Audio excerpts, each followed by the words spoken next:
Hello everyone, welcome back to my channel. I have a couple of things planned for this weekend, so I thought it would be fun if I took you along with me. On Friday evening I went straight from work to E.l.f.'s House of Good Vibes Only event in Soho. I'm really proud of myself for going, even though coming from the office I was not dressed for the occasion.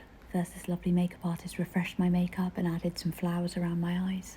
The new collection is inspired by the 70s and the decor of the venue was amazing. The orangey light kind of made it look like a 70s disco, and there were different E.l.f. products dotted around. I was so glad there were places to sit and little areas I could hide in. I even managed to talk to a couple of people here and there, so that was good. Here's an info sheet just showing us the new collection and telling us some information about the products. Definitely my favourite part of this event was the bracelet making station. There were lots of different beads to choose from, and then we could just sit down on a chair and make our little bracelets. I wanted mine to be mostly pink because pink is of course the best colour in the world. And I put my name on there as well. It says Olivia. I was really happy with how it turned out, so I wore that for the rest of the night and then had another little wander around. There were a couple of dressing tables at the back where we could test out the products. I thought the eyeshadow palettes looked really interesting, so I swatched one of them on the back of my hand. I also swatched the primer. It was very smooth and they had cleansing wipes and tissues. I was a tiny bit overwhelmed at this point, so I just sat for a while. Hello! There was also a Depop pop-up event with vintage clothes from the 70s, which was really fun. I didn't end up buying anything, but they had a really nice selection of clothes. Lots of cord and denim with fun patterns. I did consider trying on a couple of the pairs of jeans, like this one and the red pair that I'll show you in a second, but then in the end I just got a little bit lazy. I spent way too much time looking at the decor, but I just think whoever did this did such a good job. Then a lovely girl took a video of me posing on the bed with a 70s magazine. I'm not sure what I was trying to achieve, but it was fun. I went back to the bar to get another drink, and then I realised that there was actually an entire drawing area. I don't know how I didn't notice it before, but I saw that people were signing the board at the back as well.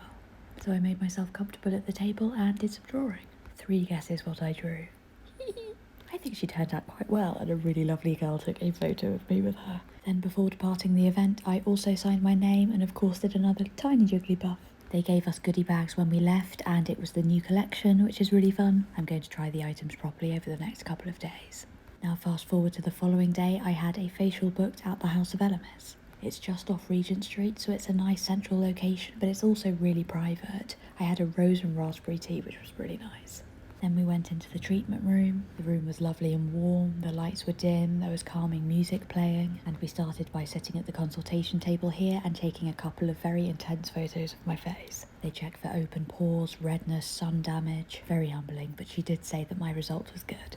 I was previously gifted a facial here, but I paid for this one myself. I got the Pro Glow Genius facial, which was 75 minutes long.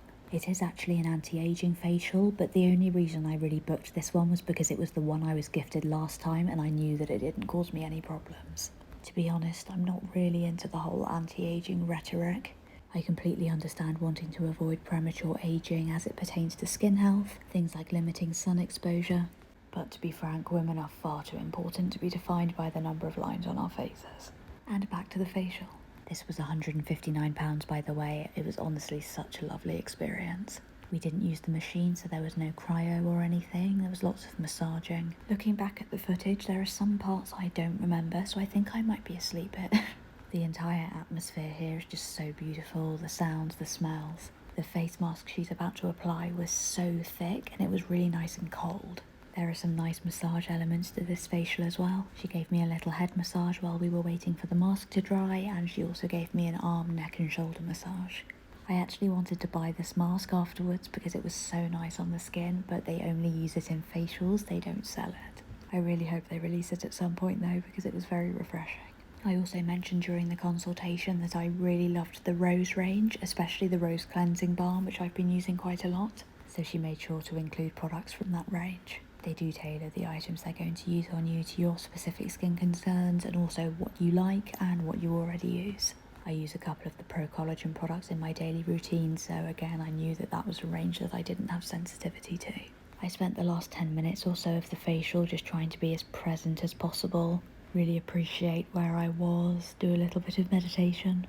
I'm not sure what the purpose of this little chin thing was, but it felt quite nice. If my jaw were in danger of falling off, this would have kept it on. These light little movements around the eyes were actually really satisfying. They kind of tickled a bit. And also I should have mentioned earlier that my lady was so lovely. She's really knowledgeable. She was also very attentive and listened to my skincare concerns, specifically around redness and sensitivity.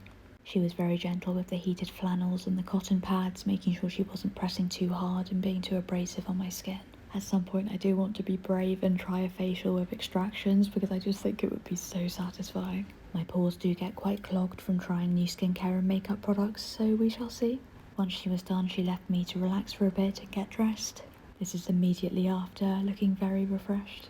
Then I went downstairs into the shop area and was just having a look at the different products. It's really nice and cosy, and I also had another glass of water and some tea. I ended up buying an eye cream that my lady recommended and the English garden candle because it smells like spring.